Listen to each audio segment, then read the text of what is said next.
আসসালামু আলাইকুম বন্ধুরা আজকের এই ভিডিওটি আপনার আত্মাকে জাগিয়ে তুলবে সেজন্য অনুরোধ ভিডিওটি শেষ পর্যন্ত দেখুন। আজ আপনাদেরকে শোনাবো এমন এক নারীর গল্প যে কিনা আয়না দেখতে গিয়ে সে কুকুরে পরিণত হলো। একদা এক জায়গায় বাস করত দুই বোন। তারা ছিল এতিম, কিন্তু তাদের বাবা মা তাদের জন্য যথেষ্ট জায়গা সম্পত্তি গড়ে রেখে গিয়েছেন। দুজনেই বেশ আলিশানি জীবনযাপন করত। রূপে গুণে কেউ কারো চেয়ে কম নয়। তবে বড় বোন ছিল দুষ্ট চরিত্রের, সবসময় মনে শয়তানি ও অপকর্ম নিয়ে চলাফেরা করত। অন্যদিকে ছোট বোন ছিল যথেষ্ট নীতিবান, মার্জিত ও আল্লাহভীরু একটি মেয়ে। তার এত সুন্দর ও সাবলীল আচরণের কারণে হীন কোনো ব্যক্তি ছিল না যে তাকে অপছন্দ করত। সবাই তাকে যথেষ্ট ভালোবাসত ও স্নেহ করত। তার প্রতি সবার এত মায়া মহব্বত দেখে তার বড় বোন সবসময় ঈর্ষা করত তাকে। ভাবত কিভাবে ছোট বোনের ক্ষতি করা যায়। তার মনে কুমতলব ছিল ছোট বোনকে একটা পশু বানিয়ে নিজের দাসত্ব করাবে সে। এইসব চিন্তাভাবনাকে বাস্তবে রূপ দিতে সে দূর দেশের এক লোকের কাছে যেত। লোকটির কাজ ছিল কালো জাদুর মতো খারাপ কাজের আসর বসানো। সেই বড় বোনটি এই লোকের কাছে এইসব অধর্মীয় কাজ শেখার উদ্দেশ্যেই যেত মূলত। বন্ধুরা, আপনারা যারা এখনো ভিডিওতে লাইক করেননি একটি লাইক করুন, আর আমাদের চ্যানেলটিতে নতুন হলে সাবস্ক্রাইব করে বেল আইকনটি ক্লিক করুন। ওদিকে ছোট বোন তো আপন ইবাদতে মগ্ন ছিল। সবসময় দোয়া কালাম, আল্লাহর জিকির এইসবই ছিল তার মুখ্য কাজ। যাই হোক, একদিন ছোট বোনটি তার বাড়ির পাশে একটি জঙ্গল দিয়ে হাঁটতে গিয়েছিল। হাঁটতে হাঁটতে দেখতে পেল এক বৃদ্ধ লোক জঙ্গলে বসে আছে, যেন সে শক্তি হারিয়ে পড়ে আছে সেখানে। দ্রুত লোকটির কাছে গিয়ে সে প্রশ্ন করল, চাচা, আপনি এখানে এই অবস্থায়? লোকটি উত্তর দিল, আমি সফরে বের হয়েছিলাম, কিন্তু হাঁটতে হাঁটতে আমি ক্লান্ত আর ক্ষুধার্ত ও তৃষ্ণার্ত থাকায় আমার শরীর আর চলছে না। এতে লোকটির প্রতি দয়া হলো মেয়েটির, যেহেতু তার মন সবসময় ছিল নরম প্রকৃতির। সে লোকটিকে বলল, আপনি আমার সাথে আমার বাসায় চলুন, আমি আপনার সেবা করব। আমার বাবা নেই, কিন্তু আপনি আমার বাবার বয়সী একজন মানুষ, তাই আমি আপনাকে সেবা করতে চাই। তার এই প্রস্তাবে লোকটির মনে স্নিগ্ধ ও ইতিবাচক একটা অনুভূতি খেলে গেল। সে মেয়েটির দিকে মুখ তুলে তাকালো, কিন্তু মেয়েটি দেখল লোকটি অন্ধ, তাই তার প্রতি তার আরো দয়া কাজ করল। সাত পাচার না ভেবে ছোট বোনটি সেই লোককে নিজের সাথে বাসায় নিয়ে গেল। বাসায় নিয়ে লোকটিকে সে খাবার দিল, পানি দিল এবং অনেক যত্ন করল। এর মধ্যে সেখানে এসে উপস্থিত হলো সেই বড় বোন। লোকটিকে দেখে সে ছোট বোনকে প্রশ্ন করল, কে এই লোক? ছোট বোন উত্তর দিল, আপা, ওনাকে আমি পাশের জঙ্গলে পেয়েছি একটু দুর্বল অবস্থায়। উনি হাঁটতে পারছিলেন না, দেখো উনি চোখেও দেখতে পান না, তাই আমার সাথে নিয়ে এসেছি। এ কথা শুনতেই বড় বোন রেগে গেল এবং বলল, উনি কি তোর বাবা লাগে যে নিয়ে এলি? ছোট বোন উত্তর দিল, বাবা হয় না, তবে বাবার বয়সী তো। বড় বোন আরো খেপে গেল, তার সাহস কি করে হল? আমার অনুমতি ছাড়া তুই ওনাকে নিয়ে এলি? প্রতি উত্তরে ছোট বোন বলল, কারো সেবা যত্ন করার জন্য বুঝি অনুমতি নিতে হয়। এরই মধ্যে সেই লোক ছোট বোনের এত সুন্দর কথা শুনে খুশি হয়ে গেলেন এবং বললেন, মা, তুমি আল্লাহ তাআলার অনেক ইবাদত করো। লোকটির এই কথা শুনে মেয়েটি অবাক হয় এবং বলে, চাচা, আপনি তো চোখে দেখতে পান না, তবে কি করে জানলেন? লোকটি বলে, মানুষের চরিত্র বুঝতে হলে হৃদয়ের চোখ থাকাটাই মুখ্য। এরপর সে আরো বলল, আচ্ছা মা, তুমি রাতে নামাজ পড়ো? মেয়েটি বলে, রাতে নামাজ বলতে আমি ঈশার নামাজ পড়ি।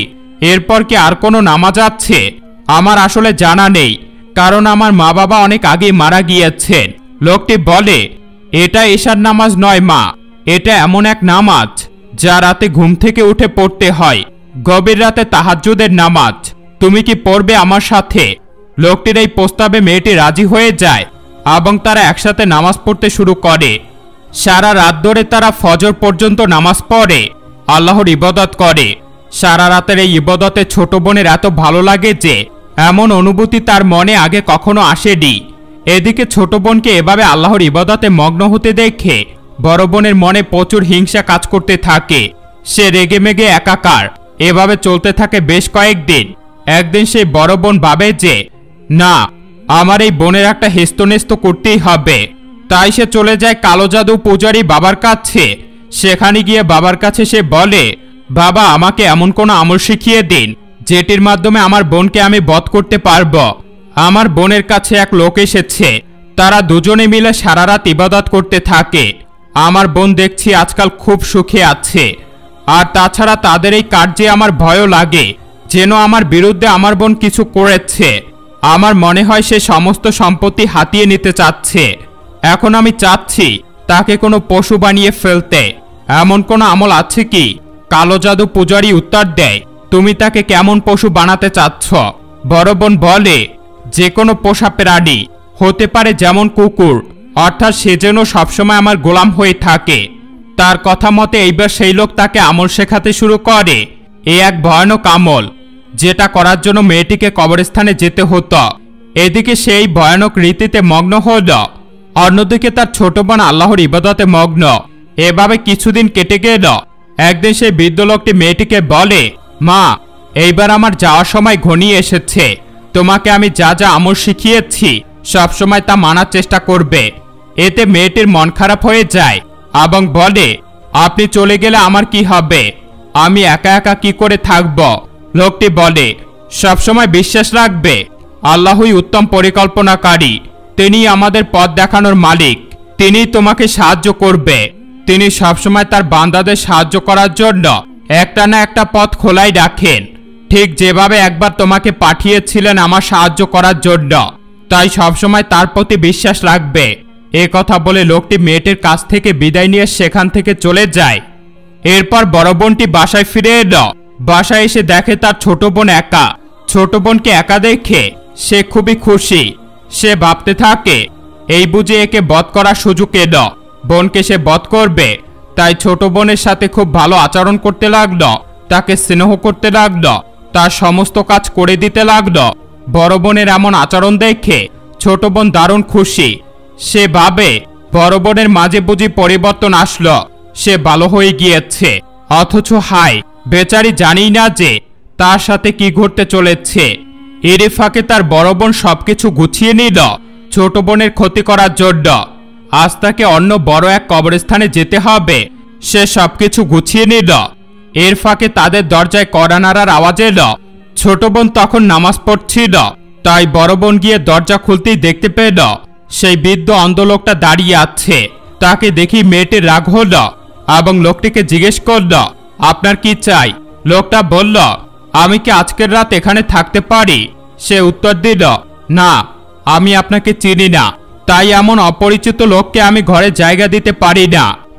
এরই মধ্যে ছোট বোন সেখানে চলে এলো এবং লোকটিকে দেখে বলতে লাগলো, আরে চাচা, আপনি? আসুন আসুন, ভিতরে আসুন। ছোট বোন লোকটিকে ঘরে নিয়ে এলো। এতে বড় বোনের মাথা খারাপ হয়ে গেল এবং বলতে লাগলো, আজকে তো আমার আমলের শেষ দিন ছিল। যাই হোক, লোকটা অন্ধ, আমি কিছু করলেও সে দেখতে পাবে না।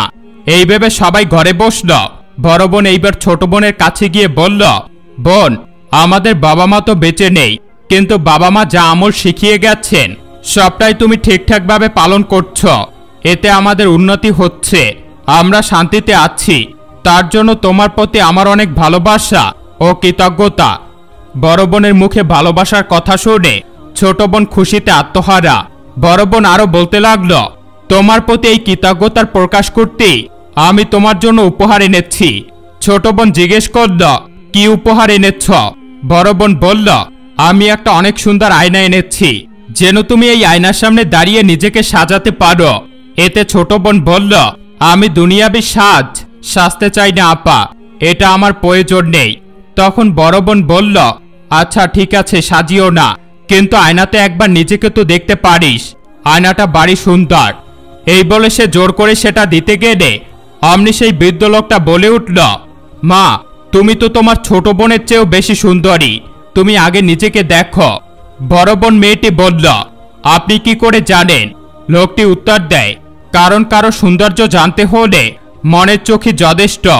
এরপর সেই বড় বোন মেয়েটি ভাবতে লাগল, আচ্ছা, আমি যা আমল করেছি তা তো আমার বোনের জন্যই করেছি, সুতরাং কোনো প্রভাব পড়লেও সেটা আমার বোন ছাড়া কারো উপর পড়বে না। এই ভেবে সে আয়নাতে তাকাতেই একটা কুকুর দেখতে পেল। সেই কুকুরের চোখে তাকাতেই সাথে সাথে সে নিজেও কুকুর হয়ে গেল। এরপর সাথে সাথে বলতে লাগলো, এটা কেমন করে হলো? আমি তো এই আমল আমার বোনের জন্য করেছিলাম। আমি চেয়েছি সমস্ত ধন সম্পত্তি আমার হয়ে যাবে আর আমি তাকে গোলাম বানিয়ে রাখব। তার এই কথায় ছোট বোন অনেক অবাক হলো ও কষ্ট পেল। বৃদ্ধ লোকটি বলল, আল্লাহ তাআলার লীলাখেলা এমনই, অন্যের জন্য গর্ত করলে সেই গর্তে নিজেই পড়তে হয়। তোমার ছোট বোন সবসময় আল্লাহর ইবাদত করেছে, আল্লাহর কাছে সাহায্য প্রার্থনা করেছে, তাই তার বিপদে আল্লাহ আমাকে পাঠিয়ে দিয়েছিলেন। বুঝলে এবার আমি আসার উদ্দেশ্য কি? এখন তুমি নিজেই কুকুর হয়ে থাকবে, মানুষের পোষ্য প্রাণী রূপে। যাই হোক, আমার বিদায় নেওয়ার সময় হয়ে গিয়েছে, যে যার কর্মের ফল ভোগ করো তোমরা। এ কথা শুনতেই ছোট বোন বলল, চাচা, আমার বোন তো তার পাপের শাস্তি পেয়ে গিয়েছে, আপনি কেন চলে যাচ্ছেন? আপনি আমাদের সাথেই থেকে যান। লোকটা বলে, না মা, আমার কাজ ছিল আল্লাহর ইশারায় তোমার সাহায্য করা, আর আমি তা করেছি। এখন আমার কাজ শেষ, আমাকে যেতে হবে। তুমি সবসময় এইভাবে ভালো করে কাজ করে যাবে আর আল্লাহর ইবাদত চালিয়ে যাবে। বন্ধুরা, দেখলেন তো, ভালো কাজের ফলাফল ভালোই হয় এবং খারাপ কাজেরটা খারাপ। তাই সবসময় নেক আমল করার চেষ্টা করবেন। আল্লাহ তাআলা আমাদেরকে নেক আমল করার তৌফিক দান করুন। আমিন।